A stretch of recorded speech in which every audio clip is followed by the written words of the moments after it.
தந்தை மகன் தூயாவியாரின் பெயராலே.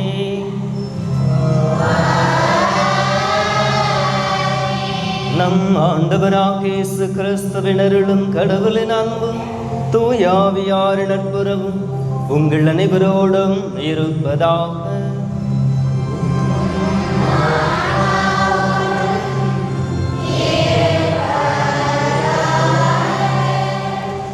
இறை இயேசுவில் அன்புக்குரிய சகோதர சகோதரிகளே, இன்றைய நவநாளை சிறப்பிப்பவர்கள் அன்னை வேளாங்கண்ணி பாத யாத்திரை குழுவினர். கடந்த ஆண்டு இவர்களுடைய புனித யாத்திரை பயணத்தை சிறப்பான விதத்திலே ஆசிர்வதித்து எந்தவித ஆபத்தும் விபத்தும் இன்னலும் இடையூறும் இன்றி நம்முடைய பாதுகாவலி வழியாக சிறப்பாக வழிநடத்தி சென்றமைக்கு இந்த நவநாளை கொண்டாடுகின்ற நல்ல நாளிலே ஆண்டவருக்கு நன்றி செலுத்துவோம். தொடர்ந்து இந்த பாத யாத்திரை குழுவினர் மேற்கொள்ளுகின்ற அனைத்து முயற்சிகளும் வெற்றி அடையவும், ஒவ்வொரு ஆண்டும் இவர்கள் மேற்கொள்ளுகின்ற அந்த திருப்பயணமானது ஆரோக்கிய அன்னை வழியாகவும் அவருடைய தாய் நம்முடைய பங்கின் பாதுகாவலி புனித அன்னாள் வழியாகவும் அவர்களுடைய குடும்பங்களுக்கு தேவையான அனைத்து அருள் உதவிகளையும் வரங்களையும் பெற்றுத்தர வேண்டும். இந்த திருப்பயணம் எனும் இந்த கருத்திற்காக இப்பலியானது ஒப்புக் கொடுக்கப்படுகின்றது. தூய மறை நிகழ்வுகளை கொண்டாட நாம் தகுதி பெறும் பொருட்டு நம் பாவங்களை ஏற்றுக்கொள்வோம். எல்லாம் வல்ல இறைவனிடமும் சகோதர சகோதரிகளை உங்களிடமும் நான் பாவத்தை ஏற்றுக்கொள்கிறேன். ஏனெனில் என் சிந்தனையாலும் சொல்லாலும் செயலாலும் கடமையில் தவறியதாலும் பாவங்கள் பல செய்தேன். என் பாவமே, என் பெரும்பாவமே. ஆகையால் எப்பொழுதும் கண்ணியான புனித மரியாதையும் வானபுதர் புனிதர் அனைவரையும் சகோதர சகோதரிகளை உங்களையும் நம் இறைவனாக ஆண்டவரிடம் எனக்காக வேண்டிக் கொள்ள மன்றாடுகிறேன். எல்லாம் வல்ல இறைவன் நம்மை இரக்கம் வைத்து நம் பாவங்களை மன்னித்து நம்மை நிலை வாழ்வுக்கு அழைத்து செல்வாராக. ஆமென்.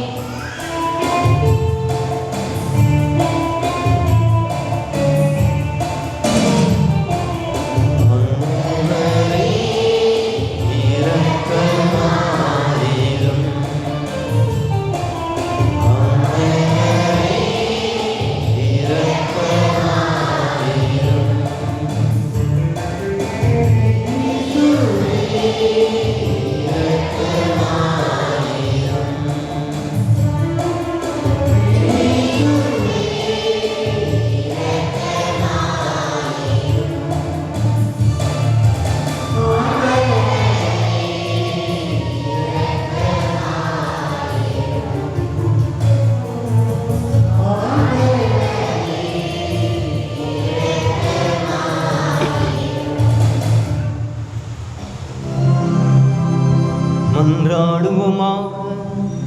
ஆண்டவரே, எங்கள் தந்தையரை நிறைவா மனிதரான உம் திருமகனின் அன்னையை பெற்றெடுக்கும் பேரருளை புனிதர்களான சுவக்கின் அண்ணாவுக்கு அளித்தீரே.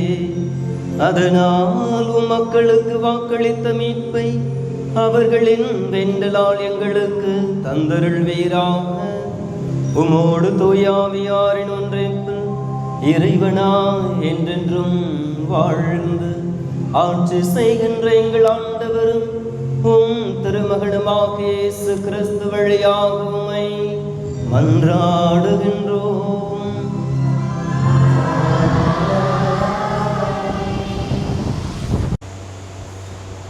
நான் உங்களுக்காக வானத்திலிருந்து அப்பத்தை பொழிய போகிறேன். விடுதலை பயணத்து நூலிலிருந்து வாசகம். அதிகாரம் 16, வசனங்கள் 1-5 வரை, மேலும் 9-15 வரை. அந்நாட்களில் இஸ்ரேல் மக்களின் கூட்டமைப்பினர் அனைவரும் எரிமிலிருந்து புறப்பட்டு ஏலிம், சீனா இவற்றுக்கு இடையே உள்ள சீன் பாலைநிலத்தை வந்து அடைந்தனர். இவர்கள் எகிப்து நாட்டில் நின்று வெளியேறி வந்த 2ஆம் மாதம் 15ஆம் நாள் அது. இஸ்ரேல் மக்கள் கூட்ட கூட்டமைப்பினர் அனைவரும் அந்த பாலை நிலத்தில் மோசேவுக்கும் ஆரோனுக்கும் எதிராக முறுமுறுத்தனர். இஸ்ரவேல் மக்கள் அவர்களை நோக்கி, இறைச்சி பாத்திரத்தின் அருகில் அமர்ந்து அப்பம் உண்டு நிறைவு அடைந்து எகிப்து நாட்டிலேயே ஆண்டவர் கையால் நாங்கள் இறந்திருந்தால் எத்தனை நலமாய் இருந்திருக்கும். ஆனால் இந்த சபையினர் அனைவரும் பசியால் மாண்டு போகவோ இப்பாலை நிலத்திற்குள் நீங்கள் எங்களை கூட்டிக் கொண்டு வந்திருக்கிறீர்கள் என்றனர். அப்போது ஆண்டவர் மோசேயை நோக்கி, இதோ பார், நான் உங்களுக்காக வானத்திலிருந்து அப்பத்தை பொழிய போகிறேன். மக்கள் வெளியே போய் தேவையானதை அன்றென்று சேகரித்து கொள்ள வேண்டும். என் கட்டளைப்படி நடப்பார்களா இல்லையா என்பதை நான் இவ்வாறு சோதித்து அறியப் போகிறேன். ஆனால் 6ஆம் நாளில் நாள்தோறும் அவர்கள் சேகரித்து வைத்ததை விட 2 மடங்கு சேகரித்து தயாரித்து வைத்துக் கொள்ள வேண்டும் என்றார். மோசே ஆரோனிடம், நீர் இஸ்ரவேல் மக்கள் கூட்டமைப்பு முழுவதையும் நோக்கி, ஆண்டவர் திருமுன் அணுகிச் செல்லுங்கள், ஏனெனில் அவர் உங்கள் முறுமுறுப்புகளை கேட்டுள்ளார் என்று சொல்லும் என்றார். அவ்வாறே ஆரோனும் இஸ்ரவேல் மக்கள் கூட்டமைப்பு முழுவதையும் நோக்கி பேசிக்கொண்டு இருக்கையில் அவர்கள் பாலை நிலத்தின் பக்கமாய் திரும்பினார்கள். அப்போது ஆண்டவரின் மாட்சி மேகத்தில் தோன்றியது. ஆண்டவர் மோசேயை நோக்கி, இஸ்ரவேல் மக்களின் முறையீடுகளை நான் கேட்டுள்ளேன். நீர் அவர்களிடம், மாலையில் நீங்கள் இறைச்சி உண்ணலாம், காலையில் அப்பம் உண்டு நிறைவடையலாம். நான் உங்கள் கடவுளாகிய ஆண்டவர் என்பதை இதனால் நீங்கள் உணர்ந்து கொள்வீர்கள் என்று சொல் என்றார். மாலையில் காடைகள் பறந்து வந்து கூடாரங்களை மூடிக்கொண்டன. காலையில் பனிப்படலம் கூடாரத்தை சுற்றி படிந்திருந்தது. பனிப்படலம் மறையும் போது பாலை நில பரப்பில் மேல் மென்மையான தட்டையான மெல்லிய உறைபனி போன்ற சிறிய பொருள் காணப்பட்டது. இஸ்ரவேல் மக்கள் அதை பார்த்துவிட்டு ஒருவரை ஒருவர் நோக்கி மன்னா என்றனர். ஏனெனில் அது என்ன என்று அவர்களுக்கு தெரியவில்லை. அப்போது மோசே அவர்களை நோக்கி, ஆண்டவர் உங்களுக்கு உணவாக தந்த அப்பம் இது என்றார். இது ஆண்டவர் வழங்கும் அருள் வாக்கு.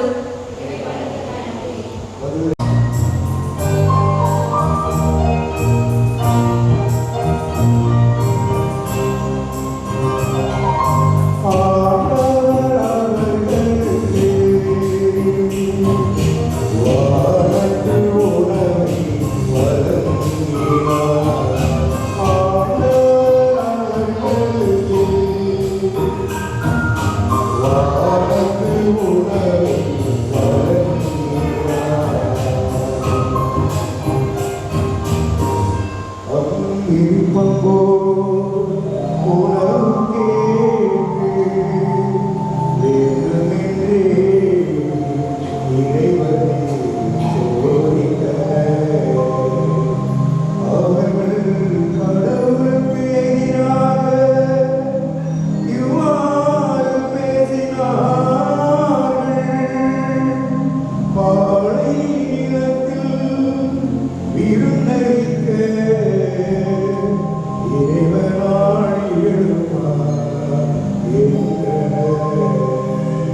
இறைவனின் வார்த்தையே விதையாம், அதை விதைப்பவர் கிறிஸ்துவே.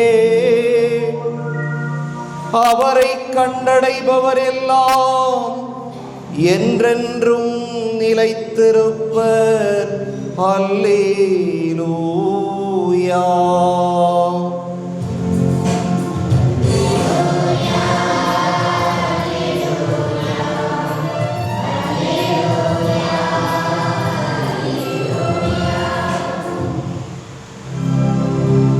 ஆண்டவர் உங்களோடு இருப்பாராக.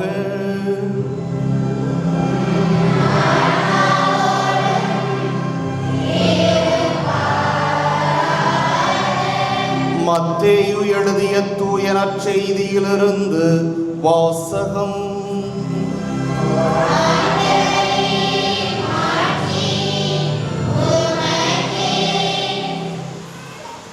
அக்காலத்தில் இயேசு வீட்டிற்கு வெளியே சென்று கடலோரத்தில் அமர்ந்தார்.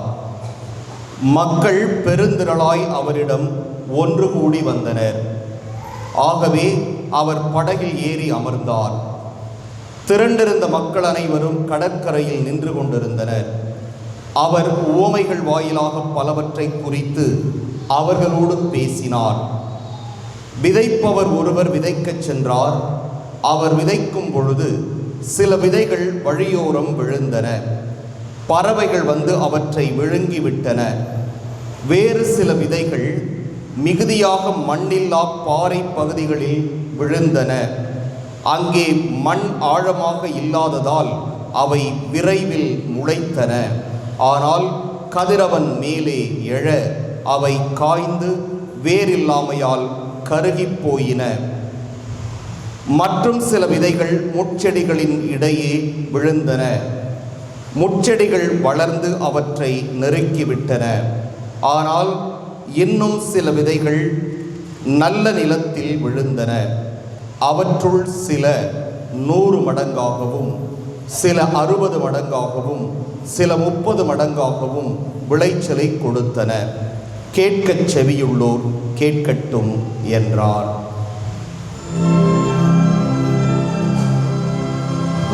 ஆண்டவரின் அருள்வாக்கு.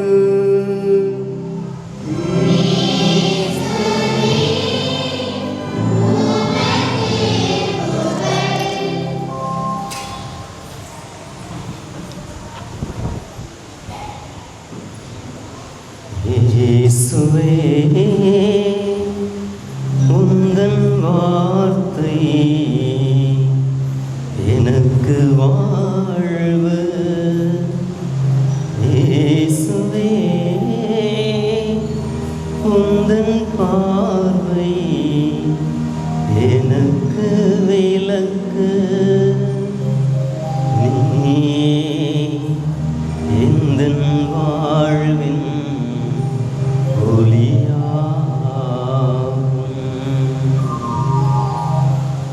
இயேசுவில் பிரியமான சகோதர சகோதரிகளே, புனித அன்னாவினுடைய அன்பு பக்தர்களே, பூசைக்கு போனோம் அப்படின்னா நம்ம எல்லாரும் ஆவலோடு எதிர்பார்க்கிறது யார் பிரசங்கம் வைப்பா, எவ்வளோ நேரம் பிரசங்கம் வைப்பா அப்படிங்கிறது தான்.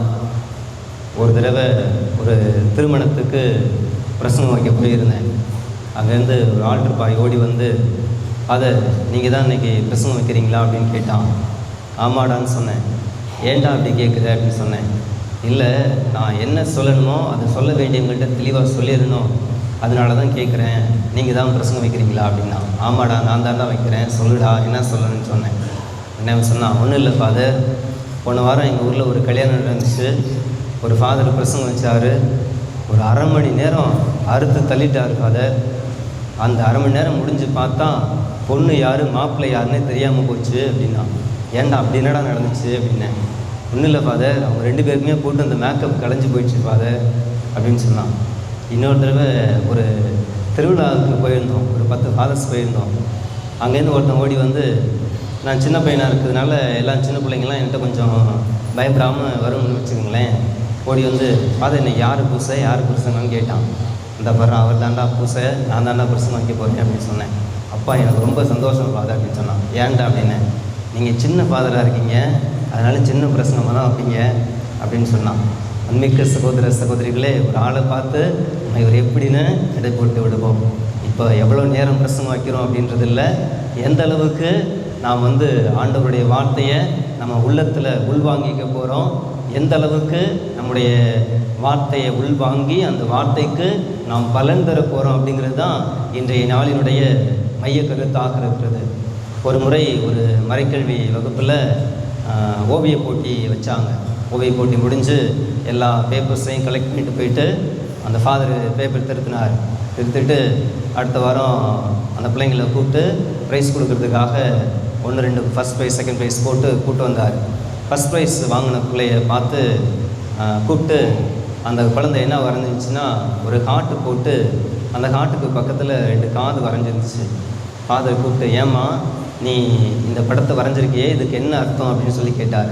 அதுக்கு அந்த குழந்தை சொன்னிச்சு, ஒன்றும் இல்லை ஃபாதர், நான் கடவுளுடைய வார்த்தையை என் 2 காதால் வாங்கி அதை என் இதயத்தில் போட்டுக்கணும் ஃபாதர் அப்படின்னு சொன்னிச்சு. அன்மிக்கவர்களே, இதைத்தான் ஆண்டவராக இயேசு கிறிஸ்து இன்று நம் ஒவ்வொருவரிடத்திலுமே எதிர்பார்க்கிறார். நமக்கு தெரியும், இயேசு தன்னுடைய அந்த பணிவாழ்வை தொடங்கிய உடனே அவர் தொழுகை கூடத்திற்கு போகிறாரு. லூக்கா நற்செய்தி 4வது அதிகாரத்தில் வாசிக்கிறோம். எசாயாவுடைய வாக்கு சுருளேடு அவருக்கு கொடுக்கப்படுகிறது.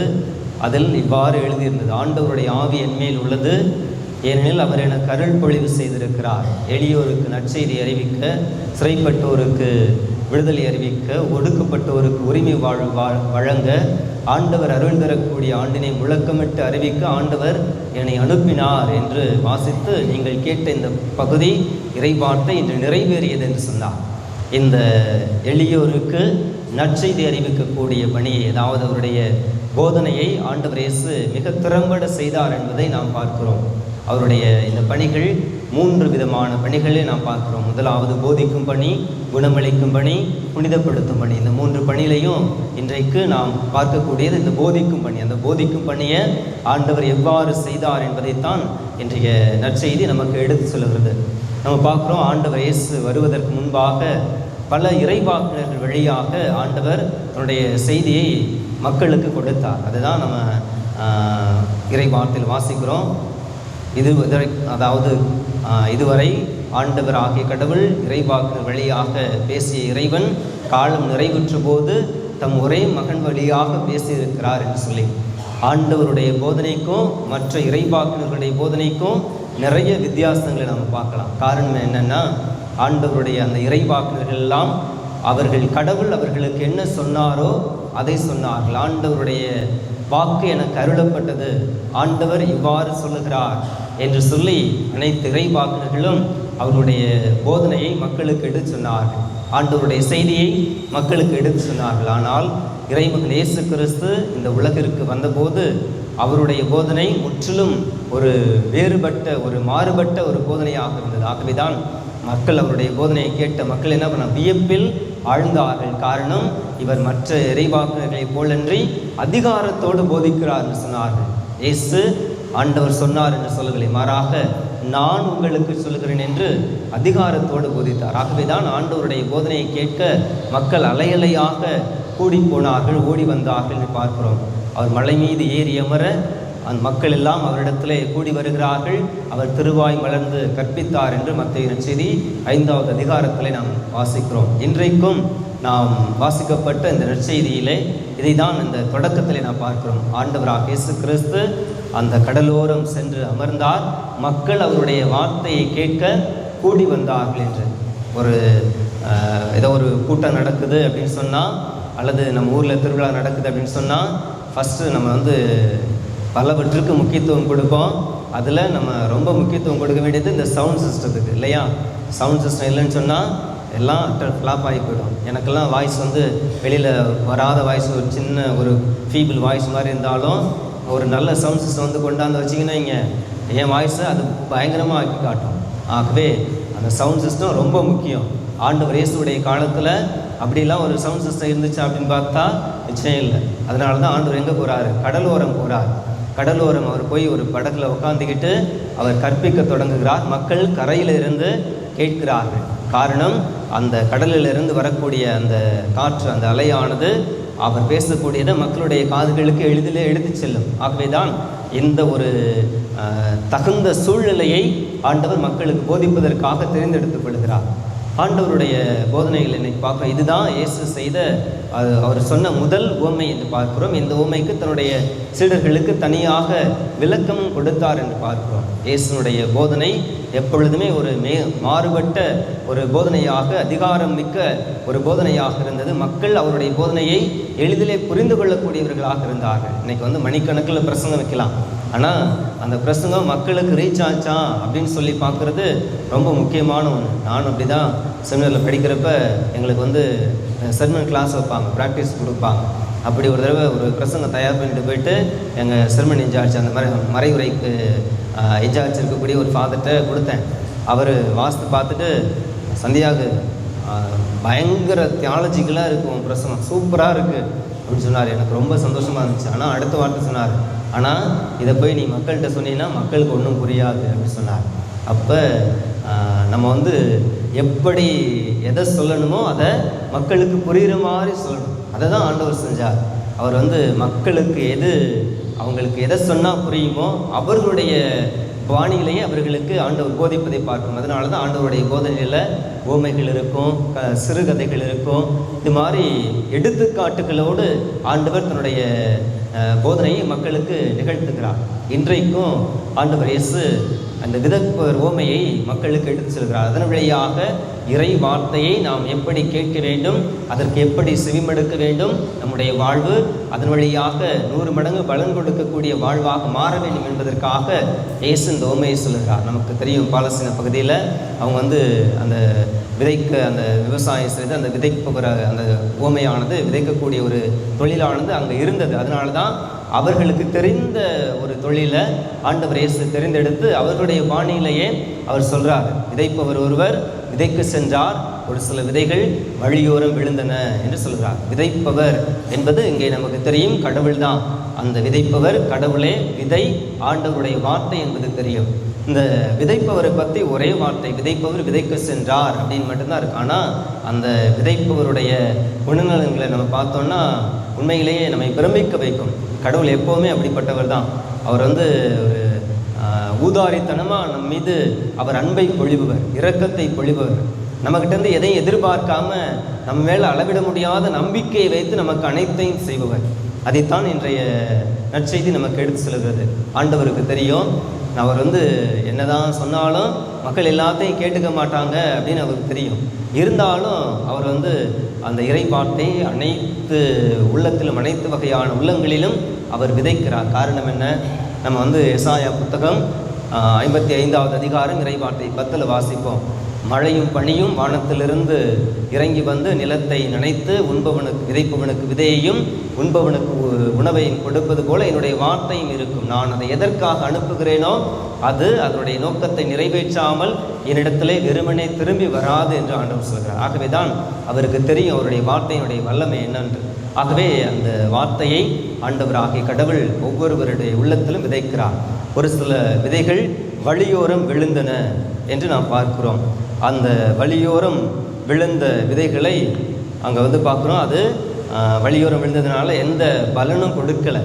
அப்படி வழியோரம் விதைத்த விதைகளுக்கு ஒப்பானவர்களை நம்ம பார்த்தோம்னா, ஒரு சில உதாரணம் கொடுக்குறோன்னா, பரிசேயர்கள், சதுசேயர்கள், இவர்களெல்லாம் எடுத்துக்கலாம். எல்லாருக்கும் ஆண்டவர் அந்த வார்த்தையை கொடுத்தாருன்னா அவர்களெல்லாம் ஏற்றுக்கொண்டார்களா என்றால் நிச்சயம் இல்லை. இன்னும் எங்களுக்கு ஏதாவது அடையாளம் வேணும், நான் உங்களை நம்புறதுக்கு இன்னும் ஏதாவது எங்களுக்கு செய்ய வேண்டும் என்று அவர்களுடைய உள்ளத்தை கடினப்படுத்தி கொண்டார்கள். ஆகவே இப்படிப்பட்ட ஒரு மக்களை தான் அந்த வழியோரம் விதைக்கப்பட்டவர்களுக்கு நாம் உதாரணமாக சொல்லலாம். அடுத்து அந்த விதைக்கப்பட்ட விதைகள் பாறை பகுதிகளில் விழுந்தன, வேகமாக முளைச்சிச்சு, ஆனால் பலன் இல்லாமல் போச்சு அப்படின்னு சொல்லி பார்க்குறோம். இதுக்கு நம்ம ஒரு உதாரணமாக எடுத்துக்கணும்னா, யூதாஸ் இஸ்காரியோத்தை எடுத்துக்கோமே. அவர் ஆண்டவருடைய சீடர்கள் ஒருத்தர் தான். அவருக்கும் ஆண்டவரை பின்பற்றணும்னு ஆர்வம் இருந்துச்சு. ஆனால் என்ன பண்ணுச்சு, அந்த பாறையில் விழுந்த வித வேறு இல்லாமல் கருகி போனது போல் அவரும் கடைசி நேரத்தில் என்ன பண்ணுறார், ஆண்டவரை அவர் அங்கே 30 வெள்ளிக்காசுக்கு அவரை காட்டி கொடுக்கிறார். அந்த வார்த்தை அவருடைய இதயத்தில் பலனளிக்கலை என்று பார்க்கிறோம். அதன் பிறகு நாம் பார்க்கிறோம் ஒரு சில விதைகள் இன்னும் வேறு இடங்களில், அதாவது வழியோரம் விழுகிறது, அவையெல்லாம் அங்கே என்ன பண்ணுறது, அதுவும் பல முட்செடிகளுக்கு இடையே விழுந்ததால் அவையும் பலன் கொடுக்கவில்லை. இந்த மாதிரியான மக்களுக்கு நம்மளையே நம்ம வந்து ஒப்பிட்டு சொல்லலாம். ஏன்னா பல வேளைகளில் நம்ம இதை தான் செய்கிறோம். கோயிலுக்கு வர்றோம், ஆண்டவருடைய வார்த்தையை கேட்கணுன்ற ஆர்வத்தோடு வர்றோம். ஆனால் கோயிலில் ஆண்டவருடைய வார்த்தை வாசிக்கப்படும் பொழுதும் சரி, பிரசங்கம் வைக்கும் பொழுதும் சரி, நம்முடைய உள்ளம் அலைபாய்கிறது. இது என்ன நடந்திருக்குமோ, அது நம்ம செஞ்சுட்டு வந்தோமே, அது முடிஞ்சிருக்குமா இல்லையா, இதை எப்படி செய்கிறது, அதை எப்படி செய்கிறது அப்படின்னு பல கவலைகள். அந்த முட்செடிகள் என்பது நம்முடைய வாழ்வில் இருக்கக்கூடிய பல கவலைகளை குறித்து காட்டுகிறது. ஆகவே அதெல்லாம் நம்முடைய மனசில் போட்டு நம்ம வந்து புதைச்சிட்டு இருக்கப்ப நிச்சயம் ஆண்டவருடைய வார்த்தை நம்முடைய உள்ளத்திலே செல்வது என்பது ஒரு முடியாத, ஒரு இயலாத ஒரு சூழ்நிலையாக மாறிப்போகிறது. அடுத்து ஆண்டவருடைய வார்த்தை ஒரு நல்ல நிலத்திலே விதைக்கப்படுகிறது என்று பார்க்கிறோம். இந்த நல்ல நிலத்தில் விதைக்கப்பட்ட விதை 100 மடங்காக, 60 மடங்காக, 30 மடங்காக பலன் கொடுக்கிறது. இந்த பலன் கொடுக்கக்கூடிய வார்த்தைகளுக்கு ஒப்பானவர்கள் புனிதர்களுடைய வாழ்க்கையை நாம் எடுத்துக்கொள்ளலாம். அத்தனை புனிதர்களும் ஆண்டவருடைய வார்த்தைக்கு அவர்கள் செவிமடுத்தார்கள். அவர்களுடைய உள்ளம் அந்த நல்ல நிலமாக இருந்தது. ஆகவே அந்த வார்த்தைக்கு அவர்களால் பலன் கொடுக்க முடிந்தது. உதாரணத்துக்கு அன்னை மரியாளை நம்ம எடுத்துக்குவோம். மாதாவுடைய உள்ளம் மிகவும் பண்பட்ட நிலமாக இருந்தது. அந்த பண்பட்ட நிலத்துக்கு காரணம் நம்முடைய பாதுகாவலியாகிய புனித அன்னாள் தான். காரணம் என்ன? ஒரு மரத்திலிருந்து அதனுடைய கனியை அந்த மரத்திலிருந்து அறியலாம் என்று சொல்ல முடியும். நல்ல கனி தரக்கூடிய கெட்ட மரம் எதுவுமே இருக்க முடியாது. அதுபோல் இந்த அன்னாள் என்ற மரத்திலிருந்து இந்த அன்னை மரியாள் என்ற அந்த செடி தோன்றுச்சு. அது நல்லதொரு விளைநிலமாக புனித அன்னாள் மாற்றி தந்தார். ஆகவே தான் ஆண்டவருடைய வார்த்தையை தன்னுடைய உதரத்தில் ஏற்பதற்கு முன்பாக இறைவனை வார்த்தையாகியவரை தன்னுடைய உதரத்தில் ஏற்பதற்கு முன்பாக அன்னை மரியாள் தன்னுடைய உள்ளத்தில் ஏற்றார். எத்தகைய கவலைகள் அவரை ஆட்கொண்டாலும், எவ்வளவு துன்பங்களுக்கு அவர் உள்ளானாலும், ஆண்டவர் தன்னுடைய உடலிலே பட்ட அத்தனை வேதனைகளையும் தன்னுடைய உள்ளத்திலே அவர் ஏற்று அனுபவித்தாலும் அவை ஒன்றும் அன்னை மரியாளை அசைக்க முடியவில்லை. அவர் இறுதி வரைக்கும் நிலைத்து நின்றார். சிலுவை அடிவரை ஆண்டவரை பின்பற்றி தலை சிறந்த சீடராக இருந்தார். தன்னுடைய அந்த வார்த்தையாம் இறைவனுக்கு அவர் 100 மடங்கு பலன் தரக்கூடிய ஒரு விளை நிலமாக அன்னை மரியாளுடைய உள்ளம் இருந்தது. ஆகவே தான் அனைத்தையும் தன்னுடைய உள்ளத்திலே இருத்தி மாதா சிந்தித்து வந்தார் என்று பார்க்கிறோம்.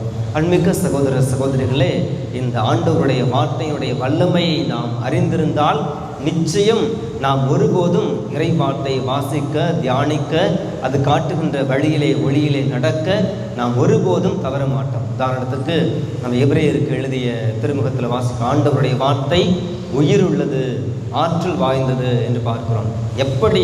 எத்தகைய உயிர் உள்ளது, எவ்வளவு ஆற்றல் வாய்ந்தது என்று பார்த்தோம் என்றால், நாம் எசேக்கியேல் புத்தகம் அதிகாரம் 37 எடுத்து வாசிச்சிங்கன்னா தெரியும். அங்கே அந்த உலர்ந்த எலும்புகளுடைய பள்ளத்தாக்கு பகுதியை நம்ம வாசிக்கிறோம். அங்கே எசேக்கியேல் ஆண்டவருடைய ஆவியானவர் என்னை அந்த பள்ளத்தாக்கு கூட்டு கொண்டு போனார்.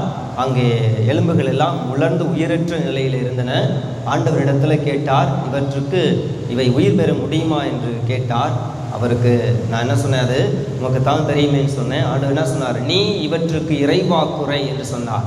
நான் அவற்றுக்கு இறைவாக்குரைத்தேன். அங்கே உலர்ந்த எலும்புகள் ஒன்றோடொன்று உரசக்கூடிய சத்தம் கேட்டது. அவைகள் ஒன்றாயின, சதைகள் உருவாயின. ஆனால் உயிர் மூச்சு அவைகளுக்கு கிடைக்கவில்லை. ஆண்டவர் மீண்டும் என்னிடத்திலே அவற்றுக்கு இறைவாக்குரை என்று சொன்னார். நான் இறைவாக்குரைத்தேன். அந்த எலும்புகள் எல்லாம் ஒன்று சேர்ந்த அந்த உடல்களுக்கெல்லாம் உயிர் வந்தது என்று சொன்னார். இதுதான் ஆண்டவருடைய வார்த்தையினுடைய வல்லமை. நாம் உயிரற்ற நிலையில் இருந்தாலும் ஆண்டவருடைய வார்த்தை நமக்கு உயிர் கொடுக்கக்கூடிய வார்த்தையாக இருந்தது. இறந்தவர்களுக்கே உண்மையிலேயே அந்த உலக போக்கின்படி இறந்தவர்களுக்கு நாம் ஆண்டவருடைய வார்த்தை உயிரெடுக்கிறது என்று சொன்னால், ஒரு சில வேளைகளில் நாம் உயிரோடு இருந்தாலும் இறந்தவர்களாக வாழ்ந்து கொண்டிருப்போம். அப்படிப்பட்டவர்களுக்கும் ஆண்டவருடைய வார்த்தை உயிரளிக்கக்கூடிய வார்த்தையாக இருக்கிறது. உதாரணத்துக்கு புனித அகஸ்தினாருடைய வாழ்க்கை எடுத்துக்கொண்டோம் என்றால் நமக்கு தெரியும். அவர் புனிதராக மாறுவதற்கு முன்பாக அவருடைய வாழ்வு ஒரு தாறுமாறான வாழ்வாக இருந்தது. அவருக்கு எடுத்து வாசி என்ற வார்த்தை அவருடைய காதுகளிலே விழுகிறது. இறை வார்த்தை எடுத்து வாசிக்கிறார். அவர் கண்ட பகுதியில் இவ்வாறு எழுதியிருக்கிறது, பகல் இரவு முடிய போகிறது, பகல் நெருங்கி வந்துவிட்டது. ஆகவே இருளின் ஆட்சிக்குரியவற்றை எல்லாம் களைந்துவிட்டு ஒளியின் ஆட்சிக்குரியவற்றை நீங்கள் அணிந்து கொள்ளுங்கள் என்று அந்த வார்த்தை இறந்து போன நிலையில் இருந்த அவருக்கு உயிர் கொடுத்தது. அவர் மிகப்பெரிய புனிதராக மாறினார் என்று பார்க்கிறோம்.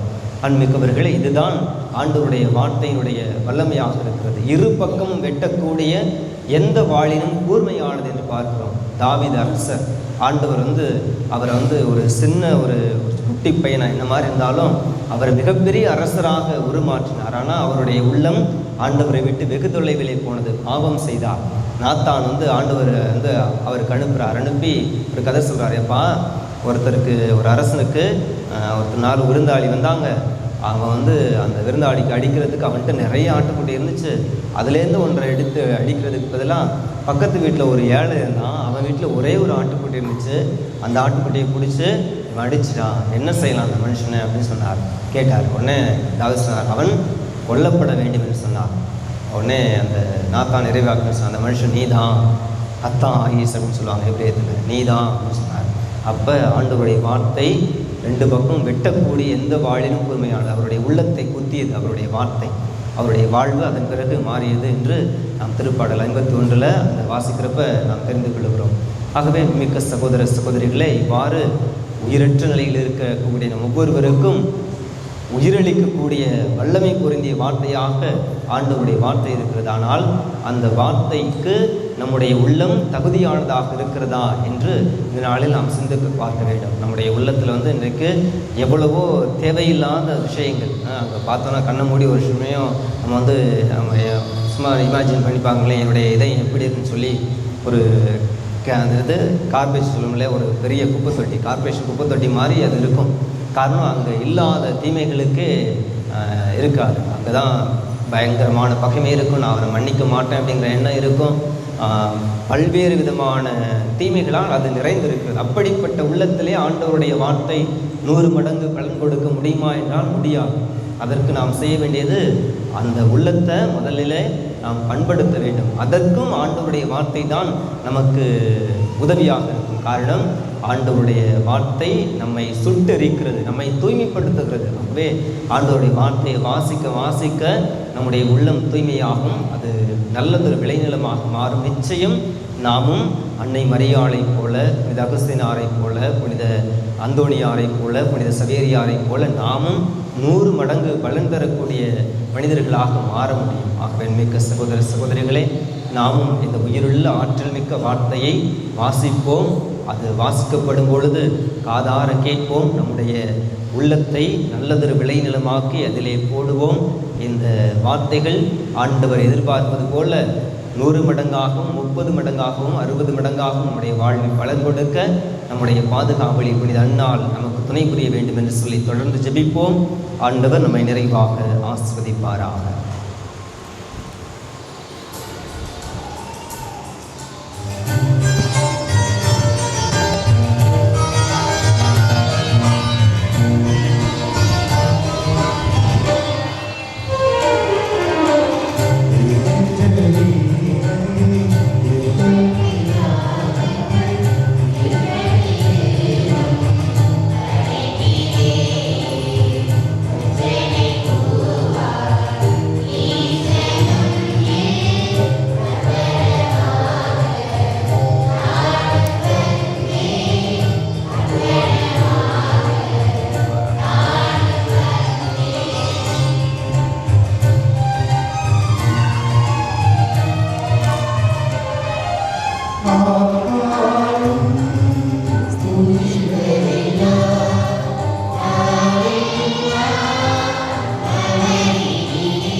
சகோதர சகோதரிகளே, என்னுடையதும் உங்களுடையதும் ஆணைகளை எல்லாம் உள்ள தந்தையாக இறைவனுக்கு ஏற்றதாகும்படி மன்றாடுங்கள்.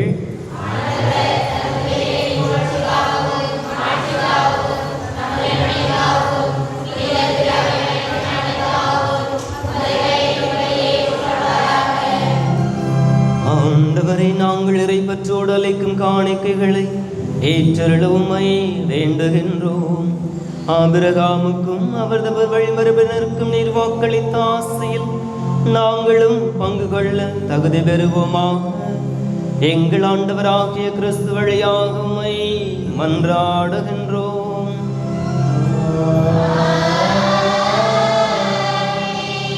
ஆண்டவர் உங்களோடு இருப்பாராக.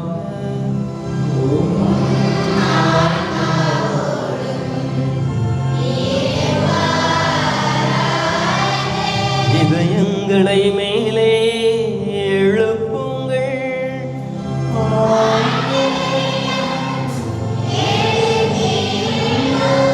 நம் இறைவனாகிய ஆண்டவருக்கு நன்றி கூறுவோம்.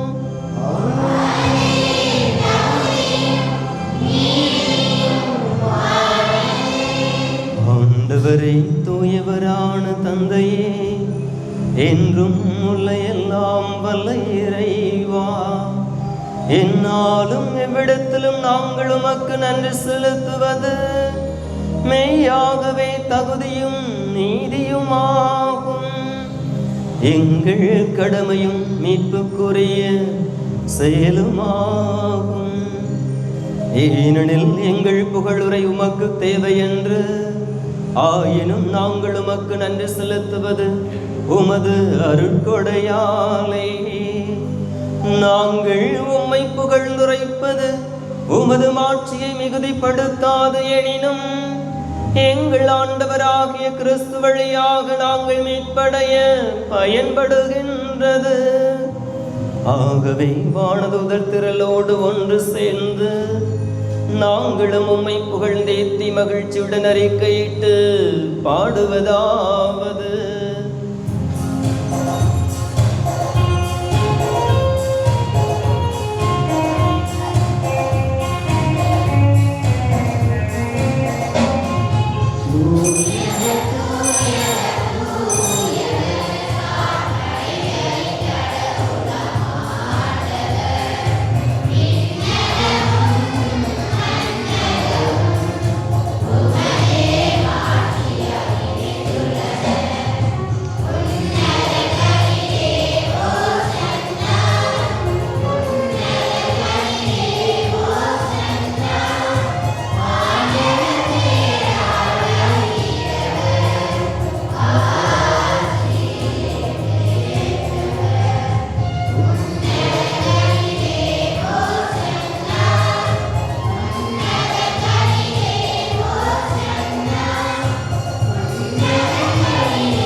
ஆண்டவரே, நேர்மையாகவே தூயவர், தூய்மை அனைத்துக்கும் ஊற்று.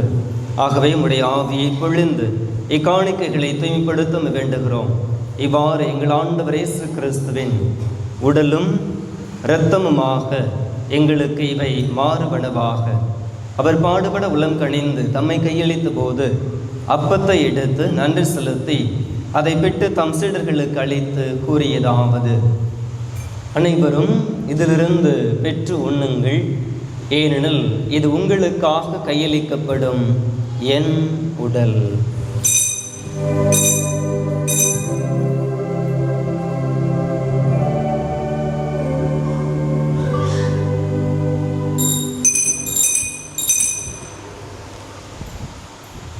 அவ்வண்ணமே இரவு விருந்தை அருந்தியபின் கிண்ணத்தையும் எடுத்து மீண்டும் உமக்கு நன்றி கூறி தம் சீடர்களுக்கு அளித்து அவர் கூறியதாவது: அனைவரும் இதிலிருந்து பெற்று பருகுங்கள், ஏனெனில் இது புதிய நிலையான உடன்படிக்கைக்குரிய என் இரத்தத்தின் கிண்ணம். இது பாவ மன்னிப்புக்கென்று உங்களுக்காகவும் பலருக்காகவும் சிந்தப்படும். இதை என் நினைவாக செய்யுங்கள்.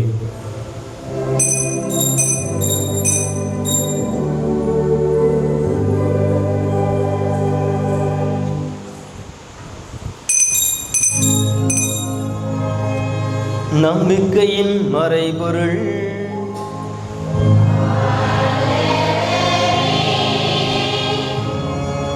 நீர் வருவன உமது இரத்தினை அறிக்கையிடுகின்றோம். உமது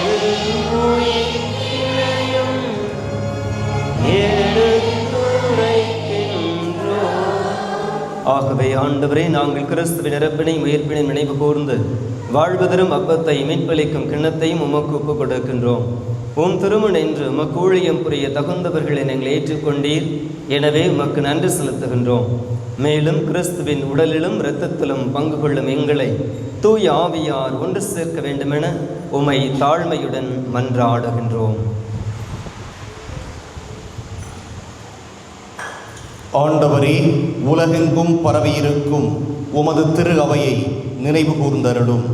எங்கள் திருத்தந்தை லியோ, எங்கள் ஆயர் சகாயராஜ், எல்லா திருநிலையினராகிய அனைவரோடும் உமது திரு அவை அன்பில் நிறைவு பெறச் செய்தருளும். மேலும் உயிர்த்தெழும் எதிர்நோக்குடன் துயில் கொள்ளும் எங்கள் சகோதரர் சகோதரிகளையும் இறந்தோர் அனைவரையும் இரக்கத்துடன் நினைவு கூர்ந்து உமது திருமுக ஒளியினுள் ஏற்றருளும். எங்கள் அனைவர் மீதும் இரக்கமாயிரும். கடவுளின் கன்னித்தாயான புனித மரியா, அவருடைய கணவரான புனித யோசேப்பு, புனித திருத்தூதர்கள், இவ்வுலகில் மக்குகந்தவராயிருந்தோராகிய புனிதர் அனைவருடனும் நாங்கள் நிலை வாழ்வில் பங்கு கொள்ளும் தகுதி பெற்று உம் திருமகன் இயேசு கிறிஸ்து வழியாக உம்மை புகழ்ந்தேத்தும் வரமருள உம்மை மன்றாடுகிறோம்.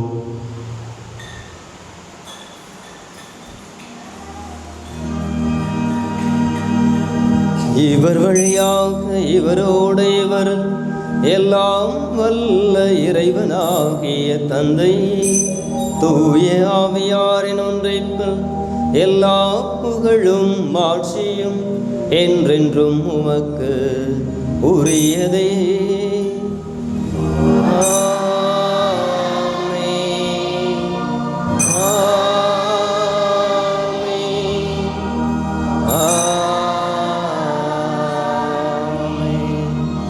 மீட்பரின் கட்டளையால் கற்பிக்கப்பட்டு இறை படிப்பினையால் பயிற்சி பெற்று நாம் துணிந்து பாடுவோம்.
ஆண்டவரே, தீமை அனைத்திலும் இருந்தும் எங்களை விடுவித்து எங்கள் வாழ்நாளில் அமைதி கனிவுடன் அருள உம்மை மன்றாடுகின்றோம். உமது இரக்கத்தின் உதவியால் நாங்கள் பாவத்திலிருந்து எப்போதும் விடுதலை பெற்று யாதொரு கலக்கமுமின்றி நலமாயிருப்போமாக. நாங்கள் எதிர்நோக்கி இருக்கும் பேரின்பத்துக்காகவும் மீட்பராகிய இயேசு கிறிஸ்துவின் வருகைக்காகவும் காத்திருக்கின்றோம்.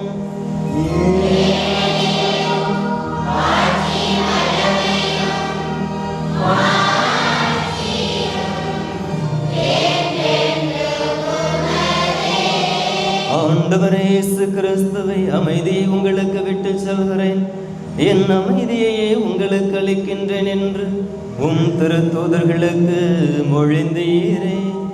எங்கள் பாவங்களை பாராமல் உமது திரு அவையின் நம்பிக்கையை கண்ணோக்கி உமது திருவுளத்துக்கு ஏற்பதற்கு அமைதியையும் ஒற்றுமையையும் அளித்தருள்வீராக. என்றென்றும் வாழ்ந்து ஆட்சி செய்கின்றவர் நீரே.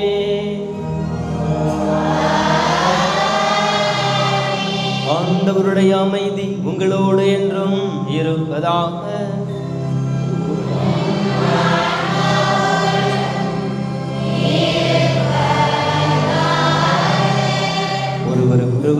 செய்தியை அறிவித்து மகிழ்வோம்.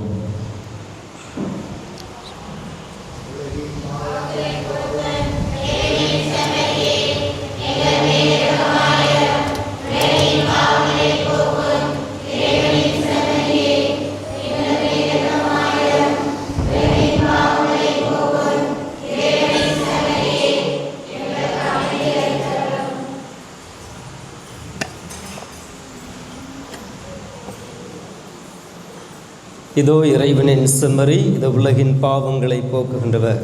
இச்செம்மறியின் விருந்துக்கு அழைக்க பெற்றோர் பேறு பெற்றோர். ஆண்டவரே, நீர் நிலத்தில் எழுந்தருள நான் தகுதியற்றவன், ஆனால் ஒரு வார்த்தை மட்டும் சொல்லிருளும், எனது ஆன்மா நலமடையும்.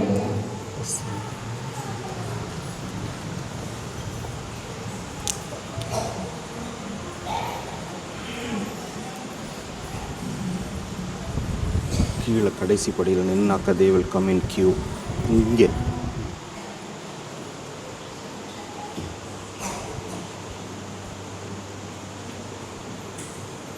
கிறிஸ்துவுடன்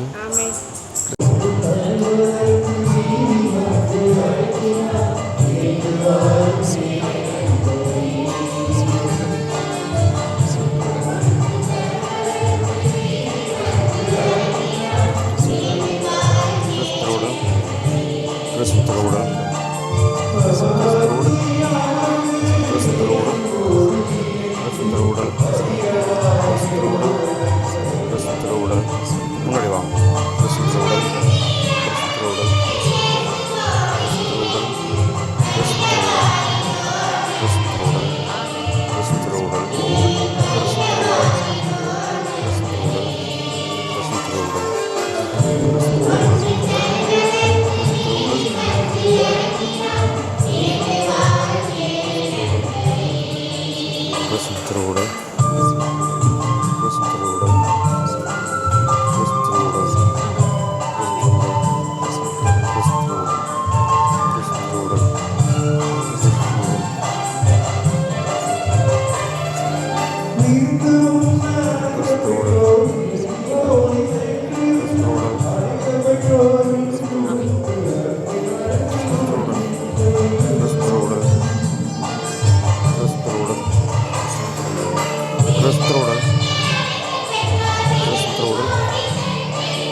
வழி விடுங்க, அவங்க வரட்ட முன்னாடி.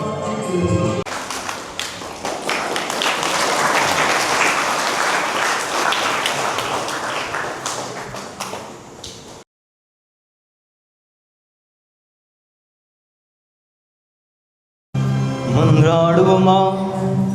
ஆண்டவரை, வியப்புக்குரிய அருளடையாளத்தால் மனிதர் உம்மிடமிருந்து புதுப்பிறப்படையும் பொருட்டு ஒரே திருமகன் மனிதரிடமிருந்து பிறக்க திருவுலமானீரே. இவ்வாறு பிள்ளைகளுக்குரிய உணவால் நிறைவு பெற்ற எங்களுக்கு உமது கனிவிறக்கத்தால் சொந்த மக்களுக்குரிய மனநிலையை தந்து நாங்கள் புனிதமடைய அருள் புரிவீராக. எங்கள் ஆண்டவராகிய கிறிஸ்து வழியாக உம்மை மன்றாடுகின்றோம். ஆண்டவர் உங்களோடு இருப்பாராக.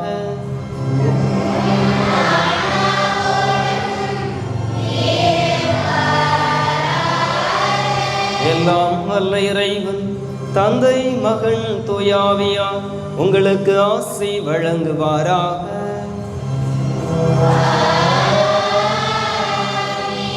நமது பாதுகாவலியாம் புனித அன்னாவின் பரிந்துரையிலும் பாதுகாவலிலும் வாழ சென்று வாருங்கள். திருப்பலி நிறைவேறிற்று.